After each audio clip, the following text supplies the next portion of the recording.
Mimi sio mtabiri, lakini nataka nikuambie Waziri Mpango,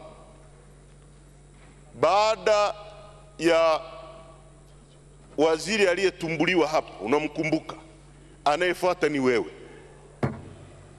Wewe ndio utakuwa wa pili kutumbuliwa na Magufuli. Na kwa nini utakuwa wa pili? Ni kwa sababu mambo yanapokwama, mipango mliopanga yote inapokwama, wewe ndio utabebeshwa zigo hilo ili yaonekane yeye yuko sawa wakati mnakosea wote. Waziri Mpango, naomba uwe msikivu. Lazima uwe msikivu na ujaribu kuyachukua mawazo yote ambayo waheshimiwa wabunge tunayatoa hapa kwa mstakabali wa nchi hii. Mheshimiwa Mpango, nikupe tu siri moja. Ni mtaalamu mzuri, msomi mzuri, lakini una professional arrogance. Unaka kiburi. Na mtu anayekwambia ukweli anakusaidia. Tunasema hivi ili baadaye tutoke hapa tulipo tusonge mbele zaidi.